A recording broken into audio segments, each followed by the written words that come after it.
যে ইলেকশন ইঞ্জিনিয়ারিংটা করলো কার ইশারায়? কেন ভারতের কলেজে বসলো এই উপদেষ্টারা সবার শেষে? একটা দলকে বলেন নাই গাদ্দার রকে নিয়ে রাখছেন, একটা গাদ্দারকে নিয়ে রাখছে এই উপদেষ্টা পরিষদ। এদেশে নিরীহ মানুষের উপর সেদিন অতর্কিত আক্রমণ চালাইছে, হাসিনা যেভাবে অতর্কিত আক্রমণ চালাইছে মনোরাষ্ট্র দিয়ে, হেলিকপ্টার দিয়ে। পার্থক্য কি? ৭১ যদি যুদ্ধ হয়, এই ৩৬ যুদ্ধ। এবং যারা এটাকে স্বীকার করে না তারা ভারতীয় আধিপত্যবাদের গোলাম। এটা যদি ফ্যাসিবাদ হয়ে থাকে, এই ফ্যাসিবাদ তো বিএনপি প্রতিষ্ঠা করে নাই, বিএনপির উত্তরাধিকার সূত্রে পেয়েছে। এই উত্তরাধিকার সূত্রে শুধু বিএনপি এটা পায় নাই, উত্তরাধিকার সূত্রে এটা জামাত, এনসিপি, বাংলাদেশের সকল জনগণ পেয়েছে। উনি দলীয়করণ থেকে শুরু করে, ফ্যামিলি কার্ড থেকে শুরু করে, টাকা ছাপানা সেটাও পর্যন্ত বলেননি, সেটাও সাপ্রেস করে গেছেন। এই ২ মাসেই এত কিছু, এবং ২ মাসের মধ্যে হঠাৎ করে রাস্তায় ক্রিস হাতে তার ছাত্র দলের নেতার আগমন। এবং দুঃখের বিষয়, এখন পর্যন্ত শাহবাগ থানায় ২টা ছেলেকে মারার জন্য কোনো মামলা নেয়নি, যাদেরকে আপনি মববাজ বলতে চাচ্ছেন। দ্বিতীয় কথা, আপনি জুলাইকে আন্দোলন বলছেন। জুলাই হচ্ছে সেই যুদ্ধ, জনযুদ্ধ, যে জনযুদ্ধে আমরা আর একটা দেশের সাথে লড়াই করছি, সেটা হচ্ছে ভারত। আমি ব্যারিস্টার শাহরিয়ার কবির কাছে শুনতে চাই, কেন এই উত্তেজনা, কেন কিছু শব্দগুচ্ছের কারণে বা কিছু এমনকি ফটো কার্ড ইত্যাদি শেয়ার করা এরকম ইস্যুতে এত আক্রমণাত্মক হয়ে উঠছে, একদম অস্ত্র হাতে নেমে পড়ছে, কোথাও কোথাও দেশ জুড়ে একদম ছাত্রদের মধ্যে সহিংসতা ছড়িয়ে পড়ছে, কেন এত উত্তেজনা? প্রথম কথা হলো, আগের প্রশ্নের বোধহয় আমি শেষ করতে পারিনি বলে একটা হয়েছে। আমি বলতে চাইছি, যদি জামাত ইসলাম সরকার পতনই করতে চাইতো আর ৫ লক্ষ লোক যদি নিয়ে এসে জমায়েত করে, তাহলে বিএনপি সরকারের পতন হয়ে যাবে। তার মানে আমি এটাও বললাম যে এখনো জামাত ইসলাম কিন্তু সরকার পতনের কোনো ডাক দেয়নি, আজকেও কিন্তু বারবার ওয়ার্নিং দিচ্ছে, কিন্তু সরকার পতনের ডাক দেয়নি। আর ভাই বললেন যে কথা, ৫ লক্ষ লোক, হ্যাঁ, আগে যারা চলে গেছে তারা তারা ৫ লক্ষ না, ৫ জন লোক নিয়ে এসে জমা করুক, তারপর দেখি কি হয়। অতএব এটাকে আবার আমি একদম একদম অন্তঃস্থল তাদের তো লোক আছে রে ভাই, আছে, সেটা তারা ৫ লক্ষ লোক কেন বললাম, ৫ জন আগে এসে জমা হোক, তারপর দেখা যাবে। অতএব সেটা না। থার্ড যে কথাটা বললেন, অসহিষ্ণু, ডক্টর ইউনূসকে ঢালাও ভাবে ভাই যেভাবে বলে, এটা ভাইয়ের ইন্টারপ্রিটেশন। আমার ইন্টারপ্রিটেশন একটু আলাদা জায়গায় হচ্ছে, ডক্টর ইউনূস আসার পরে আমরা পার্শ্ববর্তী দেশের সাথে চোখে চোখ রেখে কথা বলতে পারছি। ডক্টর ইউনূসের সময় ১৩৩টা অধ্যাদেশ পাশ হয়েছে, এবং সেই অধ্যাদেশগুলো সবগুলোরই ড্রাফট করছে ডক্টর কামাল হোসেনের চেম্বার। ডক্টর কামাল হোসেনের চেম্বার থেকে এই সবগুলো ড্রাফট হয়েছে, এবং যেটা অ্যাটর্নি জেনারেল সাহেব ভেটিং করছে। সো গুম কমিশনের যতগুলো অধ্যাদেশ হয়েছে সবগুলোই করা হয়েছে, এবং এগুলো কোনোটাই তখন সেই সময় সবাই সাধুবাদ দিছে। আমি বারবার এটা রিপিট করি, বিচার বিভাগে যেদিন সেক্রেটারিয়েট করা হলো, সেদিন আজকের মাননীয় আইনমন্ত্রী, সেদিনকার অ্যাটর্নি জেনারেল, তিনি বললেন যে বাংলাদেশের ইতিহাসে এটা স্বর্ণাক্ষরে লেখা থাকবে। সো ডক্টর মোহাম্মদ ইউনূস যে সব খারাপ করছে তা না। আর একটা জিনিস হচ্ছে, তিনি খারাপটা কখন ওইটা একটু ব্যাখ্যা করবেন, যে ডক্টর মোহাম্মদ ইউনূসের সময় ভারতের সাথে চোখে চোখ রেখে কথা বলে, চোখে চোখ রেখে লাভটা কি হয়েছে? আচ্ছা, বলতে দিচ্ছি। ডক্টর মোহাম্মদ ইউনূসকে ব্ল্যাকমেলটা করলেন হচ্ছে আইন উপদেষ্টা। ডক্টর মোহাম্মদ ইউনূস কিছু বুঝে ওঠার আগে তার গ্রামীণ শক্তিকে ৬০০ কোটি টাকার একটা সুবিধা দিয়ে দিলেন। কি সুবিধা দিয়ে দিলেন? ভ্যাট মুক্তির একটা সুবিধা দিয়ে দিলেন, একটা রেয়াত দিয়ে দিলেন। এই রেয়াত কিন্তু অন্যরাও পাইছে, সেটা কথা আসতেছে না। কিন্তু কথা হলো, ডক্টর মোহাম্মদ ইউনূসের সেই রেয়াত না উচিত হয়নি। তাকে যে, সে তার বাচ্চা না যে অন্যকে আইন উপদেষ্টা দিয়ে দিলেন আর উনি নিয়ে নিলেন। অনেক সময় ক্ষমতায় যে মানুষ নিজে কি সেটা ভুলে যান। কারণ এই উদ্দেশ্যে একটা কথা বলি আপনাকে, আপনার মাধ্যমে সারা দেশকে জানানো উচিত। ডক্টর মোহাম্মদ ইউনূস আমাকে তার গ্রামীণের লিগ্যাল উপদেষ্টা হিসাবে নিয়োগের জন্য আমার সাথে বসছিল, এবং তখন আমি তাকে বলছিলাম যে এটা হচ্ছে ইদ্রার একটা প্রকল্প নিয়ে, সৌর বিদ্যুতের প্রকল্প। তার কাছে ১,০০০ কোটি টাকা ইদ্রা ক্লেম করছে, এবং ইৎকল, এই ইৎকল প্রজেক্টটা হচ্ছে সৌর বিদ্যুতের প্রকল্প। তখন আমি বলছিলাম যে এটা আইনগতভাবে ইৎকল পায় না, মানে গভর্নমেন্ট পায় না, কারণ এটা ওয়ার্ল্ড ব্যাংকের ফান্ড। উনি আমাকে উঠে বলছিলেন যে শোনো, আইনের ম্যাট পেঁচা হয়তো পায় না, কিন্তু যখন ওয়ার্ল্ড ব্যাংক জানবে ডক্টর ইউনূসের কোম্পানি বা পরিবার ওয়ার্ল্ড ব্যাংকের টাকা ফেরত দিচ্ছে না, সারা দেশে আমার সম্পর্কে এবং বাংলাদেশ সম্পর্কে একটা নেগেটিভ ধারণা হবে। কারণ এটা ছিল গ্রান্ট, আবার বুঝেন, ওয়ার্ল্ড ব্যাংক অনেক সময় ঋণের পরিবর্তে গ্রান্ট দেয়। সো সেই ভদ্রলোক পরবর্তীতে ৪০০ কোটি টাকা নিবে, এটা আমার কাছে কিন্তু যেদিন আমি শুনছি সেদিন থেকে খুব মানসিক ভাবে হলো যে লোকটা ১,০০০ কোটি টাকা নিতে চায়নি, সে ভদ্রলোককে ৪০০ কোটি টাকা দিয়ে ব্ল্যাকমেল করলো। অন্য কোনো কারণ আছে কিনা আমার জানা নেই। সেকেন্ডলি, আপনি বলছেন যে চোখে চোখ রেখে কথা বলে লাভ কি হয়েছে? চোখে চোখে রেখে কথা বলে লাভ হয়েছে যে আজকে ভারত বিরোধী বলতেছি না আমরা, আমরা আগ্রাসন বিরোধী যে কথাটা 17 বছরে বলতে পারিনি, এবং ভারতের সাথে যে অসম চুক্তিগুলো সেগুলো বাতিলের জন্য আমরা বারবার বলে এসেছি, কিন্তু কিন্তু দুর্ভাগ্য কিছু তো হয় না, প্রকাশও হয় না। আমরা শুনেছিলাম প্রকাশ করবে নাকি সব। হ্যাঁ, দুর্ভাগ্য বললাম যে ডক্টর ইউনূস এটা করেনি। এবং কেন করেনি সেটা সেদিন ডক্টর ইউনূসের এই পুরা 18 মাসে একদিনও যমুনার সামনে আন্দোলন ছাড়া লোক ছিল না। এই লোকগুলো সব বিএনপি পাঠাইছে, এই লোকগুলো সব বিএনপি। আজকে তো একটা আন্দোলনও নাই, আজকে তো গুলশান অভিমুখেও কারো আন্দোলন নাই, পার্লামেন্ট অভিমুখেও কারো আন্দোলন নাই, কারণে তাহলে এই আন্দোলনগুলো করালো কি?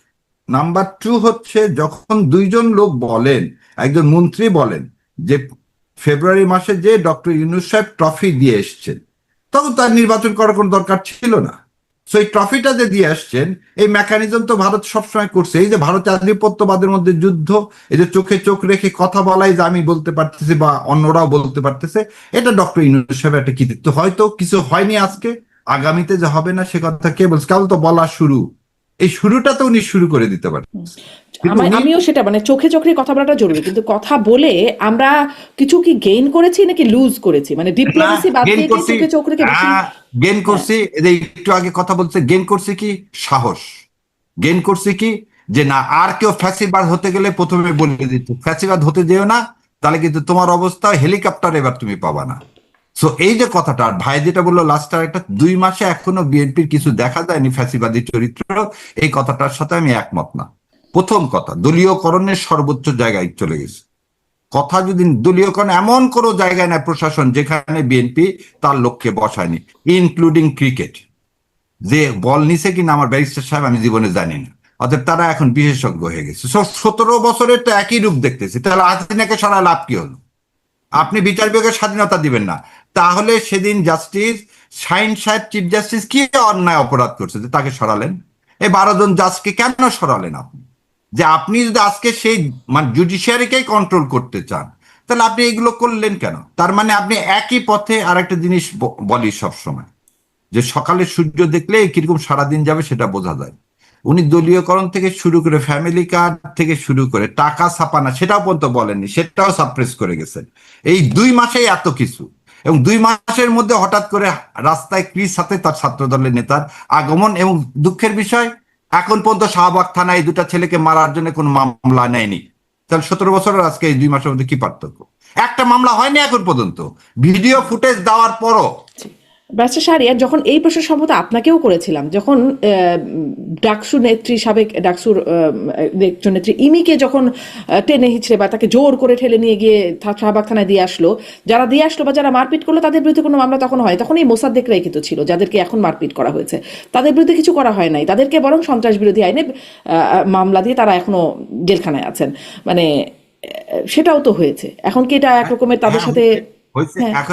এখন যদি আপনি এটাকে নেন যে একজন গেছে রাষ্ট্রের বিরুদ্ধে, স্বাধীনতা সার্বভৌমত্বের বিরুদ্ধে কি করতে, কনস্পিরেসি করতে। আর আমি জানি না আপনাদের মনে হয়, তুষার ভাই তো খুব মেরিটাস, তুষার মনে থাকার কথা, প্যাট্রিয়ট বলে একটা কবিতা ছিল, যে স্বাধীনতা যুদ্ধ করে আসছে, পরে তাকে ফাঁসি দেওয়া হয়েছে, ফুলের মালা দিয়ে যাদেরকে বরণ করা হয়েছিল। এই মোসাদ্দেকরা হচ্ছে আমাদের স্বাধীনতার মুক্তিযোদ্ধা। এদেরকে আপনি আজকে যে অপমান করতেছেন, এই জাতিকে তার জন্য ভার বহন করতে হবে। সো ওদের সাথে ওই মেয়েটার তুলনা করা যাবে না। নাৎসির সাথে আপনি কোনোদিন, যারা এই দেশকে সে একজন বাম দল করা, একটা বাম দলের একটা না, আপনি পুরো ঘটনাটা যদি মনে করেন তাহলে দেখেন যে কি কারণে হয়েছে। আমি একটু বেশি আর কিছু বলতেছি না, কিন্তু কথা হলো, আমার প্রশ্নটা এখানে আইনের অবস্থান কি? আইনের অবস্থান কি হলো? শাহবাগ থানার সামনে শাহবাগ থানা নিশ্চুপ, এখনো নিশ্চুপ। যাদেরকে মারলো, মানে তাদের সামনে মারা হলো, কিছু হলো না, তখনও নিশ্চুপ, মারা হচ্ছে তাদের সামনে। আইন যদি থাকে তাহলে তো আসলে কে কি সেটা সেই মুহূর্তে মানে আইন শৃঙ্খলা এটাতে আমি সমর্থন করি না। ওই দিনে ওই মেয়েটাকে নিয়ে যাওয়া হয়েছে, ওই দিন মেয়েটাকে মারা হয়নি। কিন্তু আপনি একটা জিনিস না, আজকে যখন মেরে উন্ডেড করা হয়েছে 2 জন মুক্তিযোদ্ধাকে, এটা তো করার সাহস কেউ পায়নি। তো সেটা যখন করা হয়েছে, এবং সেই সময় আজকে আবার আমরা আরেকজন হারুন সাহেব দেখতে পাচ্ছি, নব্য হারুন। এটাও কিন্তু খুবই, ফ্যাসিবাদের যা যা নমুনা সব কিন্তু 2 মাসে প্রকাশ পেয়েছে। আমি জানি না তুষার ভাইয়ের কাছে কেন পাইনি। আমার কাছে কিন্তু পাচ্ছে, সেই জন্য বলতেছি সামনে দিন বোধহয় ভয়াবহ। জি, অনেক ধন্যবাদ ব্যারিস্টার শাহরিয়ার। মানে নব্য মুক্তিযুদ্ধ আসছে, নব্য হারুন আসছে, অনেক নব্য কিছু আসছে। আমি ডাক্তার আব্দুল লতিফ স্যার আপনার কাছ থেকে এই ব্যাখ্যাটা মানে প্রশ্ন না করি, আপনার কাছে শুধু ব্যারিস্টার শাহরিয়ারের কথার ব্যাখ্যা যদি একটু শুনি। প্রথম বিষয় হচ্ছে যে এত সহজে যদি ফ্যাসিবাদ বলে দেওয়া যায় তাহলে তো বাংলাদেশের সকল সরকার ফ্যাসিবাদী। যেমন ধরেন ইউনূস সরকার ভয়ঙ্কর ফ্যাসিবাদী, কেননা একটা ফ্যাসিবাদী সরকার কি করে, প্রথমে এসে বলে যে তার কোনো বিকল্প নাই। ইউনূস সাহেবের যারা লোক ছিলেন তারা বলেছেন শুরু থেকে ওনার কোনো বিকল্প ছিল না, ওনাকে ছাড়া নাকি অন্য কাউকে প্রধান উপদেষ্টা বানালে সরকারি হতো না, মানে উনি ছিলেন বলেই হয়েছে ব্যাপারটা। অথচ যখন আন্দোলন হচ্ছিল তখন ছাত্ররা বলেছিল যে শেখ হাসিনার বিকল্প তারা সবাই, আমি বিকল্প, আমি বিকল্প, আমি বিকল্প। এবং ব্যাপারটা কিন্তু আমাদেরকে খুবই আকৃষ্ট করেছিল যে একটা তরুণ প্রজন্ম ভাবতে পারছে যে তারা 10 জন 12 জন 15 জন মিলে রাষ্ট্র চালাতে পারবে এবং তারা নিজেদেরকে শেখ হাসিনার বিকল্প মনে করতে পারছে। এটা তো একটা আশার বাণী ছিল। কিন্তু আমরা কি দেখলাম, শেখ হাসিনার চাইতে বেশি বয়স্ক একজন বুড়ো ভাম উনি বসে পড়লেন, ওনার কোনো বিকল্প নাই। উনি তখন কোথায় ছিলেন? উনি তখন চিকিৎসা করছিলেন, ওনার পেটের অসুখ। এবং উনি ফিরে এসে প্রথম যে অ্যাপয়েন্টমেন্টটা দিয়েছিলেন সেটা হচ্ছে ওনার পেটের অসুখের ডাক্তার শামসুল আরিফিন নামে একজন ডাক্তার সাহেব, গ্যাস্ট্রোএন্টারোলজিস্ট, বাংলাদেশ স্পেশালাইজ হসপিটালে বসে। উনি ওনাকে ব্যক্তিগত চিকিৎসক হিসেবে এটা দিয়ে দেওয়াতে আমার আব্বার একটা কোলোনোস্কোপি দরকার ছিল, আমি আর করতে যাইতে পারলাম না ওনার কাছে, কারণ উনি তো ভিআইপি দের ডাক্তার হয়ে গেছেন, ইউনূস সাহেবের পেটের ব্যায়ামের চিকিৎসা করেন। তো ব্যাপারটা বুঝতে পেরেছেন? এই কাজ কে করতো? ব্যক্তিগত চিকিৎসক কে নিয়োগ দিত? ফ্যাসিবাদী শেখ হাসিনা। ওনার একজন ডাক্তার ছিলেন আব্দুল্লাহ, আরেকজন ডাক্তার ছিলেন মোদাসের আলী। মোদাসের আলী চোখের ডাক্তার, কিন্তু প্রায় কান নিয়ে উনি নানান কথা বলতেন, যে কানের কি সমস্যা এটা নিয়ে কথা বলতেন। এবং আব্দুল্লাহ স্যার তো প্রায় সকল বিষয় বলতেন। তো এই হচ্ছে অবস্থা। তো উনি কি করলেন? একই কাণ্ড করলেন। তারপরে কি করলেন? তারপরে নিজের মামলাগুলি উইথড্র করলেন। ফ্যাসিবাদ কি করে? আইন আদালতের তোয়াক্কা করে না, নিজের মামলাগুলি নিজে অর্ডার দিয়ে করলেন। তারপর হচ্ছে নিজের কর নিজে মাফ করলেন। ফাঁসিবাদ কি করে? এসালামের কর মাফ করে, উনি নিজে এসালাম হয়ে গেলেন। হ্যাঁ, কিন্তু এখন কি হচ্ছে? মানে ডক্টর ইউনূসের সময় সমালোচনা এটার সঙ্গে কি আপনি এখনকার যে সরকার তাকে তুলনা করতে পারবেন? এখন ওনাদের আপত্তি কোথায়? প্রধানমন্ত্রী কেন কথা বলে না? কেন সালাউদ্দিন সাহেব কথা বলে? প্রধানমন্ত্রী কথা বললে তো বলতো যে এই ঘটনাটা যদি দেখি, আমি ডাক্তার আব্দুল লতিফ যেটি নিয়ে কথা বলছিলাম, যে এই যে থানায় ধরেন 7ই মার্চের ভাষণ বাজানোর জন্য ইমিকে গ্রেপ্তার করা হলো সন্ত্রাস বিরোধী আইনে, থানার সামনে হলো জোর করে নিয়ে যাওয়া হলো, ইমির সাথে যারা আছে তাদেরকে নিয়ে যাওয়া হলো, এর জন্য থানা আসলো তাদেরকেই গ্রেপ্তার করে রেখে দিল, কিন্তু যারা নিল বা জোর জবরদস্তি করলো তাদের বিরুদ্ধে কোনো ব্যবস্থা নাই। আবার আমরা এখন দেখলাম থানার মধ্যে গিয়ে যেই মোসাদ্দেকটা ওই সময় ইমিদেরকে জোর জবরদস্তি করে দিয়ে আসছিল, মোসাদ্দেকদেরকে পেটানো হলো একরকম, সেটি থানার সামনে হলো, থানা কোনো ভূমিকা নিল না। মানে ছাত্র দলের নেতারা গিয়ে পেটালো, আবার অবশ্য ছাত্র দলের কেউ কেউ ফেরানোর চেষ্টা করেছে, এই একটা অবস্থা। আমি বললাম থানা তো কোনো ভূমিকা নিল না। এটাই তো ইউনূস সাহেবের এক্সটেনশন। আমরা কি একই ঘটনা দেখি নাই? সংবিধান নিয়ে আলোচনা হবে, সেখানে মুক্তিযোদ্ধারা গিয়েছেন, সাংবাদিকরা গিয়েছেন, তারপরে কি বলে রিটায়ার্ড ব্যুরোক্র্যাটরা গিয়েছেন। আলোচনা শুরুই হয় নাই, এর মধ্যে কিছু লোক ঢুকে পড়লো।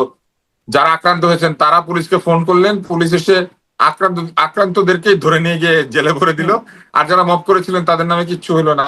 এইটাই তো সেই উদাহরণ। এই জন্য তো আমি বললাম যেগুলো তো ইউনূস সাহেবের রেখে যাওয়া বিষয়, এটা তো বিএনপির বিষয় না। বিএনপি হয়তো এটা দূর করতে পারে নাই, এটা নিয়ে আপনি তাকে অভিযোগ করতে পারেন। তারা কি ওই যে মুক্তিযোদ্ধা, ব্যারিস্টার শাহরিয়ার বলছেন তারা মুক্তিযোদ্ধা, এই জন্য তাদেরকে মানে বিশেষ ছাড় দেওয়ার বিষয় আছে কিনা, সেই ইনডেমনিটির মধ্যে পড়ে যায় কিনা? মানে কে মুক্তিযোদ্ধা?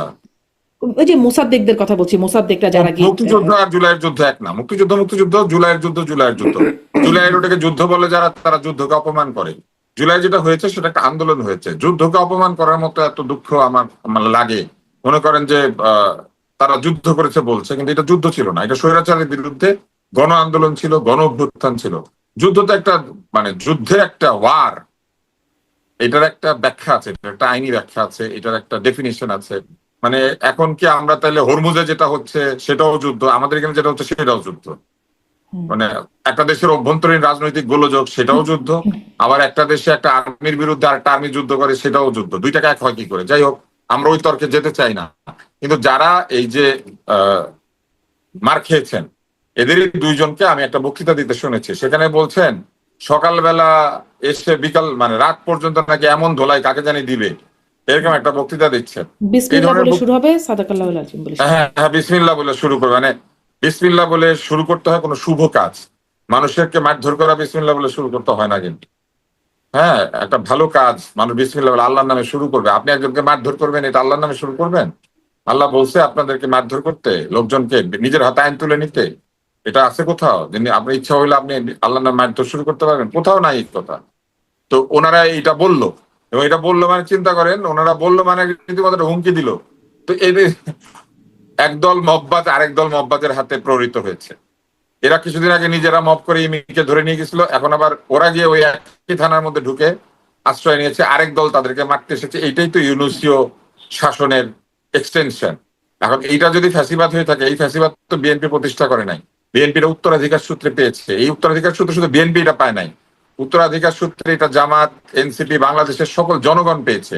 কারণ এই বেআইনের শাসন, এই মবের শাসন, এটা প্রতিষ্ঠা করার জন্য আমাদের শান্তি বিশেষজ্ঞ, শান্তিময়, শান্তি নোবেল, হ্যাঁ শান্তি প্রফেসর এটা করে গিয়েছেন। এবং এটা উনি করেছেন যে ওনার কোনো লাজ লজ্জা নাই। ওনার এটার জন্য সরি বলা উচিত, ওনার এটার জন্য মাফ চাওয়া উচিত। উনি 133টা অধ্যাদেশ করেছেন, এটার জন্য যদি উনি কৃতিত্ব নিতে পারেন, এরকম কৃতিত্ব তো শেখ হাসিনা এসে দাবি করতে পারবেন। উনি 132টা কালভার্ট বানিয়েছেন, উনি 133টা সেতু বানিয়েছেন, যে যার মতো যেটা পারে সেটা করেছে। উনি অধ্যাদেশ পারে, উনি অধ্যাদেশ বানিয়েছে। আর আরেকজন মনে করেন অধ্যাদেশ ছাড়াই কিছু একটা করে ফেলেছে, বেআইনে চালিয়েছে, স্বৈরাচার। কিন্তু কাম তো একই, তাই না? দুজনের স্বভাবে কোনো তফাৎ আছে? বরং একই জিনিসের এক্সটেনশন হয়েছে। এখন এইটা ফ্যাসিবাদ হইলে ইউনূসের শাসনে ফ্যাসিবাদ ছিল। এবার আসেন দলীয়করণ। দলীয়করণ ইউনূস সাহেব করেছেন। ইউনূস সাহেব এসে কি করেছেন? উনি একটা দলকে নেগেটিভলি দেখেছেন, কিন্তু তার বাইরে অন্য দলগুলির পক্ষ উনি নেন নাই। ওনার তো কথা ছিল উনি কারো পক্ষ নিবেন না, উনি আইনের শাসন প্রতিষ্ঠা করবেন, উনি সকলের জন্য লেভেল প্লেইং ফিল্ড তৈরি করবেন। উনি কি করেছেন? জামাত ইসলামের অভিযোগ হচ্ছে যে উনি বিএনপির দিকে মানে ঝুলে পড়েছিলেন, উনি বিএনপির দিকে হেলে পড়েছিলেন, তাই না? এটা তো অভিযোগ। তাহলে ধরে নিলাম জামাত ইসলামের অভিযোগ সত্যি, তাহলে ইউনূস সাহেব একজন দলীয় ব্যক্তি, দলীয়করণ করেছেন। জামাত ইসলামের আরেকটা অভিযোগ আছে, ওনার সভার মধ্যে ওনার যে একটা উপদেষ্টা সভা ছিল, যেটাকে আমি উপদুষ্টু সভা বলি, তো ওনার যে একটা উপদুষ্টু সভা ছিল যেখানে অনেক দুষ্টু লোক ছিল, সেই উপদুষ্টু সভার মধ্যে একজন ছিলেন খলিল সাহেব। এখন জামাত ইসলাম বলছে যে খলিল তো লুকিয়ে থাকা লোক, গুপ্ত। হ্যাঁ, তাহলে ইউনূস সাহেব একজন গুপ্ত বিএনপি, ওনাদের যুক্তি অনুযায়ী তো তাই, তাই না? তাহলে ইউনূস সাহেব নিজে একজন দলীয়কৃত ব্যক্তি, একজন দলীয়করণকারী। উনি নিজে একটা দলের দিকে ঝুঁকে পড়েছেন, ট্রফি দিয়ে এসেছেন, উনি লন্ডন গিয়েছেন, এগুলো তাদের অভিযোগ না? তাহলে এই কথাগুলি যদি সত্যি হয়ে থাকে, তাহলে এই দলীয়করণ তো ইউনূস সাহেব করেছেন। তাহলে নতুন দলীয়করণ কি হচ্ছে? একই কাহিনী ঘটছে, ইউনূস সাহেব যা শুরু করে দিয়ে গেছেন সেটাই চলছে। আমি এটা তর্কের খাতিরে তর্কটা করেছি, কারণ দেখেন যুক্তি হচ্ছে এমন একটা জিনিস, আপনি যখন যুক্তি এমন ভাবে দিবেন যে যুক্তির মধ্যেই যুক্তির দুর্বলতা লুকিয়ে আছে। এখন ইউনূস সাহেব অনেক কি ভালো কাজ করেন নাই, ইউনূস সাহেবের ভালো মন্দ বিবেচনা আমরা করছি না, কিন্তু ইউনূস সাহেব সবচেয়ে খারাপ যে কাজটি করে দিয়েছেন, ভয়ঙ্কর খারাপ কাজ, সেটা হচ্ছে উনি একটা চুক্তি করেছেন। উনি যে ভারতের বিরুদ্ধে চোখে চোখে তাকিয়ে কথা বলেছেন, এটা শুনলে আমার ওই গানটা মনে পড়ে, চোখে চোখে কথা বলো মুখে কিছু বলো না, একটা গান আছে না? তো উনি চোখে চোখে কথা বলেছেন, কিন্তু উনি মুখে যা বলেছেন অল শিট। উনি এইসব মুখে শিট বলে উনি দুইটা দেশের মধ্যে সম্পর্ক একটা করুণ অবস্থা নিয়ে গেছেন। উনি মুরগির গলা নিয়ে বক্তব্য দেন নাই, এখানে এসে শপথ নেওয়ার আগেই সাক্ষাৎকার দিয়ে উনি মুরগির গলা বলে বলে চিৎকার করতে করতে এসেছেন।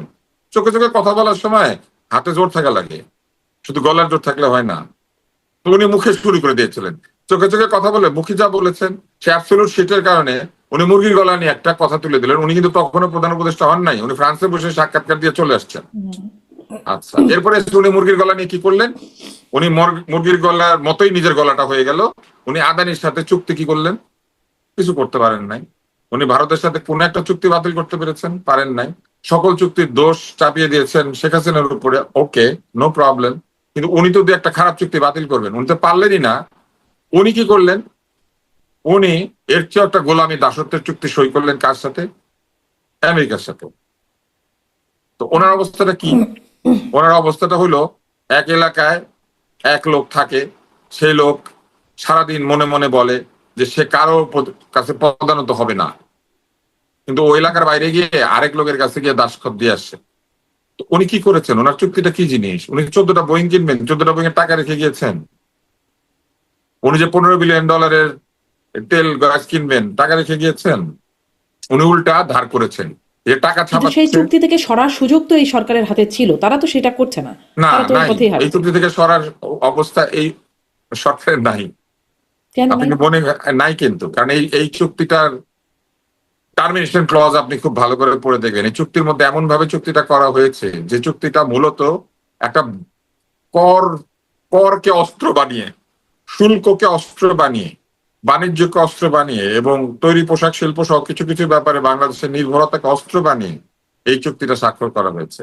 যে চুক্তিটা খুব সহজেই ভঙ্গ করার সুযোগ নাই। এই কারণে নাই যে না, আপনি ভঙ্গ বৃহৎ না, শক্তির চুক্তি চুক্তি থেকে সরে আসা, চুক্তিতে আপনি মানে বৃহৎ কার্যকরের বৃহৎ দিকে না শক্তির যাওয়া। সাথে আপনি বৃহৎ শক্তির সাথে চুক্তি করে চুক্তি থেকে সরে আসার নমুনা কি হয় সেটা তো সারা পৃথিবী জানে। আপনি যতক্ষণ পর্যন্ত কবুল না বলবেন ততক্ষণ পর্যন্ত আপনি কিন্তু এলাকার সবচেয়ে শক্তিশালী মাস্তানটাকেও আইনি অধিকার দিলেন না। একবার কবুল বলে ফেলার পরে আপনি ওই বিবাহ থেকে বের হয়ে আসার চেষ্টা করতে দেখবেন যে মাস্তান কি করে, সারা দুনিয়াতে মাস্তানি করে এরকম একটা শক্তির সঙ্গে। আবার মানে মানে প্রশ্নটা হচ্ছে এখানে যিনি চুক্তির মূল ব্যক্তি সেই ডক্টর খলিলুর রহমানকে আবার পররাষ্ট্রমন্ত্রী বানিয়ে উনি মূল ফেললো ব্যক্তি না, বিএনপি। এটা একটা মজার ব্যাপার। মূল ব্যক্তি হচ্ছেন বাণিজ্য মন্ত্রণালয়, মূল ব্যক্তি হচ্ছেন ইউনূস নিজে।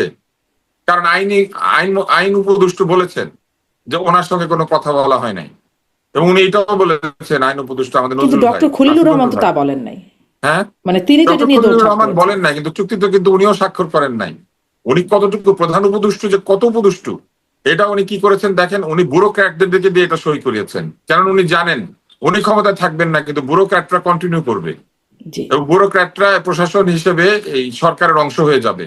ফলে উনি ব্যুরোক্রেসি দিয়ে এটা সই করিয়েছেন। উনি নিজে সই করেন নাই, উনি বাণিজ্য সচিবকে দিয়ে এটা সই করিয়েছেন। জি, আমি এবং একটু একটু এবং তাহলে উনি এই বিষয়ে এবং জি, উনি শেষ এইরকমই করেন মাথা বিক্রি ভাইনা। করেছিলেন, উনি এইরকম মাথা বিক্রি করেছিলেন। উনি ক্লিন্টন ফাউন্ডেশন কার দাওয়াতে বিদেশে গিয়েছিলেন। উনি বিদেশে গিয়ে উনি প্রথমে কি করলেন, উনি স্টেজের মধ্যে একদল লোককে ডাকলেন, একটা ছেলেকে মাহফুজকে পরিচয় করিয়ে দিলেন মেটিকুলাস ডিজাইনার হিসেবে, এবং অন্যদেরকে বললেন একটা মেটিকুলাস ডিজাইন ছিল। কিন্তু উনি যে আন্দোলনের অতেও ছিলেন না, এটা প্রমাণিত হলো কিভাবে? ওনার পিছনে আওয়ামী লীগের এক ছেলে দাঁড়িয়ে গেল, তরুণ, আপনার মনে আছে? হুম হুম। হ্যাঁ, এবং দাঁড়িয়ে যাওয়ার পরে বিশাল ব্যাখ্যা দেওয়া হলো যে আমরা জানতাম না, কেমনে করে পিছনে উঠে গেল। আসলে তো ডলারে এই ডিনার বিক্রি হয়েছিল, প্লেট কিনলেই ওখানে যাওয়া গেছে। ওই ছেলে প্লেট কিনে চলে এসেছে, এবং প্লেট কিনা লোক একটা উঠেও গিয়েছে, কারণ ও তো প্লেট কিনেছে, তো পয়সা দিয়ে ওই দাওয়াতে গিয়েছে। তারপর উনি কি করলেন, ক্লিন্টন ফাউন্ডেশনে উনি সেলফি তুলেন। ওনার সেলফি দেওয়ার সময় পাহারাকে দিচ্ছিল, আপনি খুব ভালো করে দেখবেন, কোনো বাংলাদেশি তার আশেপাশে ছিল না। উনি সেলফি তোলার পুরো সময়টা তার পাশে দাঁড়িয়েছিলেন পাতি হাঁস, বেলে হাঁস, পিটার হাঁস, হুম। তাই না? এই যে হাঁস সাহেব ওনার পাশে দাঁড়িয়েছিলেন, উনি যে গোলাম, উপদেষ্টা যে প্রধান উপদেষ্টা যে একজন গোলাম। জি, হ্যাঁ, উনি যে আমি গোলাম একটু ইউনুস, জি উনি যে আমি গোলাম ইউনুস, এবং ওনাকে ইংলিশে বলতে হবে এইটা, উনি যে দ্য স্লেভ ইউনুস, এটা তিনি ওখানে প্রমাণ করেছেন। ওনার নিজের কাজের মধ্যে দিয়ে প্রমাণিত জি, হয়েছে, এটা নতুন কিছু না। ব্যারিস্টার শাহরিয়ার কবির কাছ থেকে একটু শুনি একটু উনি বাণিজ্য চোখে চুক্তি। চোখে ইন্ডিয়ার আমি সাথে কথা অনেকগুলো বলে, প্রসঙ্গ উনি আসলে ইন্ডিয়া প্রশ্ন থেকে একটা পিকে একটা করে হালদারকে নিশ্চয়ই আনতে পারেন নাই। ব্যারিস্টার শাহরিয়ার কবির নিশ্চয়ই এই বিষয়গুলো নোটও করেছেন, আচ্ছা, আপনি আমরা একটু একটু বলবেন। জি একটু একটু নোট হ্যাঁ, করছি। এখন এই ভাইয়ের তো যত কিছু বললো ইউনুস বলে, তো আওয়ামী লীগকে উনি তো উপরে তুলতে চাইলেন, এটা হচ্ছে না, আওয়ামী লীগকে কোনো উপরে তুলতে চাই ভাই, নাই। আপনার সময় একবারও বলিনি, এবার আমার সময় বলতে দেন। না, কারণ না, আওয়ামী প্রথম লীগকে আমি একবার উপরে তুলি নাই। আপনি বলেন না, আমি বলি, এটা আমার কথা বলতেছি। প্রথম জিনিস হচ্ছে ইউনুস ইউনুস করে ইউনুসকে যদি আপনি অস্বীকার করেন, তাহলে জুলাইকে আপনি অস্বীকার করতেছেন, কারণ জুলাইয়ের ছেলেরাই হচ্ছে ইউনুসকে বসাইছে। এটা আমার ইন্টারপ্রিটেশন ভাই, আপনারটা না। আমি আমারটা যেটা বুঝছি, আমার ছোট জ্ঞানে সেটাই। দ্বিতীয় কথা, এটা ভেরি অবজেকশনেবল। মোসাদ্দেকটা মুক্তিযুদ্ধ না, সিভিল ওয়ার আর ওয়ারের মধ্যে পার্থক্য আছে। দুইটা সেনাবাহিনী যখন যুদ্ধ করে সেটাকে বলে ওয়ার। 71 সালে কোন সেনাবাহিনীর সাথে যুদ্ধ করছে? 25শে March. Is it not a civil war? নিজের দেশের সরকার, ইয়াহিয়ার সরকার এদেশে নিরীহ মানুষের উপর সেদিন অতর্কিত আক্রমণ চালাইছে। হাসিনা যেভাবে অতর্কিত আক্রমণ চালাইছে মনোরাষ্ট্র দিয়ে, হেলিকপ্টার দিয়ে। পার্থক্য কি? 71 যদি যুদ্ধ হয়, এই 36 যুদ্ধ। এবং যারা এটাকে স্বীকার করে না, তারা ভারতীয় আধিপত্যবাদের গোলাম। এটা আমার ব্যক্তিগত কথা, আবার বলতেছি, দুটাই যুদ্ধ। ওটা ছিল পাকিস্তান আধিপত্যবাদের বিরুদ্ধে, আর এটা হচ্ছে ভারতের আধিপত্যবাদের বিরুদ্ধে। হাসিনার বিরুদ্ধে না। 36 ক্ষমতা থেকে সরানোর কোনোদিন কোন আন্দোলন ছিল না, কারণ হাসিনা নিজেই বলছে চলেন সবাই মিলে আমরা ইলেকশন করি। সেটা তো সে বকডাউন হয়েছিল। 3 তারিখে তো সে প্রস্তাব পর্যন্ত দিছিল। এই সময় হাসিনার সাথে কোনো যুদ্ধ না, এই যুদ্ধ ছিল ভারতের তাবেদারের হাত থেকে রক্ষা পাওয়া। আবার বললেন ইউনুস সাহেব কি করছে? ইউনূস সাহেব কি করে গেছেন? এদিকটা আগে বললেন আদানির জন্য সেটেলমেন্টের জন্য সিঙ্গাপুরে আরবিট্রেশনে যাওয়া হয়েছে। আজকে বলতেছেন এই যে ইউএস এর সাথে গভর্নমেন্টের সাথে 39% ছিল আপনার উপরে কি আপনার গার্মেন্ট শিল্প ধ্বংস করে দেওয়ার জন্য, সেটাকে নামায় 19-এ নিয়ে আসা হয়েছে। এটা কে করতে পারছে? ইউনূস সাহেব করতে পারছে। আর পার্শ্ববর্তী দেশ যে গোলাম তাকে 50% নিয়ে রাখছিল। আজকে কিন্তু পরে বলতেছেন তো যুক্তরাষ্ট্রের সুপ্রিম কোর্ট সেটাই তো বাতিল করে দিল। জি আর বোন একটু ওনার কথাগুলো একটু জি জি ঠিক আছে, যে কথা বললেন চুক্তি, যেহেতু ইউনূস সাহেব করে গেছেন ওই চুক্তিতে এমন টার্মিনেশন ক্লজ আছে যে বাতিল করা যায় না। সো তুষার ভাইয়ের কথারই উত্তর দিচ্ছি, হাসিনা যে তাবেদারি চুক্তি করে গেছে ও তো আমার সার্বভৌমত্ব বিলায় দিয়ে গেছে ইন্ডিয়ার হাতে। সে চুক্তি আপনি বাতিল করবেন কিভাবে? সে প্রকাশিত বাতিল করলো। করার বাতিল করার শোনেন, ওই সময় একবার ইন্টারাপ্ট করেন না, আমাকে একটু বলতে দেন, কারণ এখানে মুক্তিযোদ্ধা এবং আমি দুইটা ছেলেকে প্রতিনিধিত্ব করতেছি যারা আমার সন্তানের মতন, যাদেরকে আপনি মুক্তিযোদ্ধা বলেননি, যাদেরকে আপনি মব্বাস বলতে চাচ্ছেন। দ্বিতীয় কথা, আপনি জুলাইকে আন্দোলন বলছেন। জুলাই হচ্ছে সেই যুদ্ধ, জনযুদ্ধ, যে জনযুদ্ধে আমরা আর একটা দেশের সাথে লড়াই করছি, সেটা হচ্ছে ভারত, সেটা হচ্ছে ভারতের আধিপত্যবাদের বিরুদ্ধে। আপনি বললেন একটু আগে যে 7ই মার্চের ভাষণ, 7ই মার্চের ভাষণ আপনি আপনাকে বাজানোর অনুমতি দিল কে? আপনার এত দুঃসাহস হয় আপনি আমার ভারতের তাবেদারি করেন? বাংলাদেশে প্রথম যে 10ই এপ্রিল যে সরকার গঠন করলেন, প্রধানমন্ত্রী কে হলো? তাজউদ্দিন আহমেদ। আর অস্থায়ী রাষ্ট্রপতি কে হলো? সৈয়দ নজরুল ইসলাম। কার করে দেওয়া? ইন্ডিয়ার করে দেওয়া। কোন পার্লামেন্ট এটা পাস করছিল? তাজউদ্দিনকে প্রধানমন্ত্রী, সৈয়দ নজরুল ইসলামকে প্রধানমন্ত্রী। একটা দেশের স্বাধীনতা পর্যন্ত সেদিন গিলে খাইছেন 10ই এপ্রিল 1971। বলতে লজ্জা করে না? লজ্জা করে না যে 36 আমাদের আন্দোলন না? 36 আমাদের আন্দোলন না, গণ উদ্ভুত্থান না। গণ উদ্ভুত্থান হচ্ছে 90, গণ উদ্ভুত্থান হচ্ছে 96, গণ উদ্ভুত্থান হচ্ছে 96 আন্দোলন না গণ অভ্যুত্থান না বলা হয় নাই, বলা হয়েছে যুদ্ধ না। আর আমি বলতেছি, আমি আমার কথাটা আপনার বলছি, আপনি যতবার বলছেন একবার শুনতে হবে তো, শুনতে হবে তো। আমি আমার কথা এদেশকে যারা ধারণ করবে তারা এটাকে যুদ্ধ বলতে তারা কার্পণ্য করবে না। আর যে বাংলাদেশকে ধারণ করে না তারা এই অভ্যুত্থানের নামে, এই মববাজির নামে একসময় দেখবেন যে কেউ কেউ বলবে 36 আন্দোলন ও মববাজি। 32 ভেঙে ফেলে দেওয়া, 7ই মার্চে সেদিন সেই মেয়েটাকে ধরে নিয়ে যাওয়া, এগুলো হচ্ছে কি নিষিদ্ধ কাজ। যদি নিষিদ্ধ সংগঠন করে কি করবো? তাকে পূজা করব? 7ই মার্চের ভাষণ বাদাবে কিভাবে একটা নিষিদ্ধ দলের? যে লোকটা এই দেশকে ভারতের হাতে হায়দ্রাবাদ বানায় দিয়ে চলে গেল, যার মেয়ে দেশের স্বাধীনতা সার্বভৌমত্ব ভুলণ্ঠিত করলো, আজকে বড় বড় কথা ওই মেয়েটার সাথে আজকে দুইটা মুক্তিযোদ্ধার সাথে তুলনা করেন। 71 সালে যদি মুক্তিযুদ্ধ করে তাহলে এই ছেলেগুলো মুক্তিযুদ্ধ করেনি কেন? 15 বছর তো কোনো রাজনৈতিক দলের ক্ষমতা হয়নি একটা বালির ট্রাক সরানোর। শেখ হাসিনা ফেলে দেওয়া তো দূরের কথা, জীবন বাজি রেখে যে মায়েরা দাঁড়ালো, 6 বছরের 4 বছরের বাচ্চা মারা গেল, ও সেটা যুদ্ধ না, সেটা বিপ্লব না, সেটা উদ্ভুত্থান। এর সাথে সবাই কোনো 4 বছরের বাচ্চা মারা গেছে, এর সাথে সবাই 6 বছরের বাচ্চা মারা গেছে। এক মিলন মারা যাওয়াতে এরশাদ সাহেব ক্ষমতা ট্রান্সফার করে দিলেন, ইলেকশন দিয়ে দিলেন। আর এবারে কি ইলেকশন ছিল? আজকে ইউনূসের কথা বলা হয়, ইউনূসের সাথে যে বলেন যে ক্ষমতা ছিল, পাকিস্তানের সাথে চুক্তি করে, যা পাকিস্তান এবং চীনের সাথে চুক্তি করলো কে? প্রতিরক্ষা চুক্তি। কেন বলা হলো সেদিন এই চুক্তি এখন সাইন করেন না, নতুন সরকার আসার পর করবে? কেন ভারতের সাথে গো? এই কথা তো কেউ বলে না। ইউনূস সাহেবের সেদিন উচিত ছিল এটা সাইন করা। ইউনূস সাহেবের অবশ্যই উচিত ছিল এই জনগণের ম্যান্ডেট, এই জুলাই সনদ বাস্তবায়ন করে গণভোটের ভিত্তিতে এই সংবিধান 72-এর ভারতের লিখে দেওয়া সংবিধান ফেলে দিয়ে নতুন সংবিধান রচনা করে তার উপরে কি ইলেকশন দেওয়া। উনি কোন অদৃশ্য শক্তির কারণে সেদিন এই ফেব্রুয়ারি মাসে বিএনপির হাতে ক্ষমতা তুলে দিলেন? এটা তার অযোগ্য। আর আপনি বলতেছেন এই যে আইন উপদেষ্টার কথা বললেন আসিফ নজরুল, এটা গাদ্দার, মির্জাফরের চেয়েও বড় গাদ্দার। এই গাদ্দারের কথা যদি বিশ্বাস করছেন তো এদেশ ভুলণ্ঠিত হয়ে গেছে। সেই কারণে আজকে রেজওয়ান আপার কথা যদি ঠিক হয়ে থাকে, এই গাদ্দারের জন্য, একটু আগে বললেন না যে আইন উপদেষ্টা জানেই না, আইন উপদেষ্টা জানে না, এটা হতে পারে। ও হচ্ছে একমাত্র রয়ের এজেন্ট, ও হচ্ছে পেইড রয়ের এজেন্ট, যে জুলাই আন্দোলনকে প্রথম দিন থেকে 5ই আগস্ট থেকে শেষ পর্যন্ত নষ্ট করে দিয়ে একটা দলের হাতে দিয়ে চলে গেছে। আমার ইলেকশন, আমার জনগণের ভোটের অধিকার কেড়ে নিছে এই লোকটা। এই লোকটা জুলাই সনদের মধ্যে আজকে সমস্ত বিপত্তি ঘটায় দিয়ে গেছে। সে জেনে শুনে সেদিন একই দিনে ইলেকশন এবং গণভোটের ব্যবস্থা করছে। একটা গাদ্দার কোথাকার। সে গাদ্দারের কথা আমরা বলতে লজ্জা পাই কেন? কেন ইউনূস কেন বলা হয়? কেন বলে মন্ত্রিসভা উপদেষ্টা পরিষদে আমরা সবাই মিলে বলছে না? রেজওয়ানা আপা বলছে না আমরা সবাই মিলে যেতে দিইনি একটা দলকে? কেন সে কথা মনে হয় না যে ইলেকশন ইঞ্জিনিয়ারিংটা করলো কার ইশারায়? কেন ভারতের কলেজে বসলো এই উপদেষ্টারা সবার শেষে? একটা দলকে বলেন নাই। গাদ্দার রকে নিয়ে রাখছেন, একটা গাদ্দারকে নিয়ে রাখছে এই উপদেষ্টা পরিষদে। আমি তাহলে আর এক জিনিস বলি, আপনি বললেন শেষ করবো একটু। হ্যাঁ শীর্ষ, তাহলে সিভিল ওয়ার, তাহলে 71 সাল যদি সিভিল ওয়ার হয়ে থাকে তাহলে 2400 সিভিল ওয়ার। ওই 71-এ পাকিস্তান মুক্তি বাহিনীর সাথে যুদ্ধ করছে, কোনো আর্ম ফোর্সের সাথে না। আর এই জুলাইতেও একই কাজ হয়েছে, জুলাইতে রাস্তায় ইন্ডিয়ান বাহিনী হিন্দিতে কথা ভাষাভাষী লোকের বহু অসংখ্য ভিডিও আছে, এগুলো কি আমার তুষার ভাইরা দেখতে পায় না? তাহলে ভারত আমার দেশটাকে করদ রাষ্ট্র তৈরি করছে, এর চেয়ে আর মুক্তি পাওয়ার চেয়ে এর চেয়ে বড় আনন্দ আর কি হতে পারে যে ডক্টর ইউনূস দিয়ে গেছে। এটা যখন বলছিল যে শেখ হাসিনা চলে গেলে না, যদি তাই হয়, যদি তাই হয়, এইটাই যদি ব্যাখ্যা হয়, তাহলে আর কি মুক্তি পেলো? আবার তো ভারতই নাকি সেই ট্রফি দিয়ে দিল, ভারতই নাকি এই করে দিল, তাহলে আর মুক্তি হইলো কোথা থেকে? ওই তো বলতে, ওই জন্য বললাম বিপ্লব শুরু হয়েছে, শেষ হয়নি, বিপ্লব আত্মতার শেষ হয় না। শোনেন, মাও সেতুং 1949 সালে ক্ষমতা পেয়ে 1964 সালে সাংস্কৃতিক বিপ্লব হয়েছে, কত বছর পর? 14 বছর পর। আজকে আপনি এইটা শুরু তো কেবল ভারতের মতো, ওই যে বললেন যে একটু আগে, ভারতের মতো একটা যারা বৃহৎ রাষ্ট্র মনে করে এবং যারা শেষ আমেরিকা করব। পুনর্বাসন করতে চায়, জি। সেই আশা পূরণ হবে না। ব্যারিস্টার শাহরিয়ার কবির, অনেক ধন্যবাদ।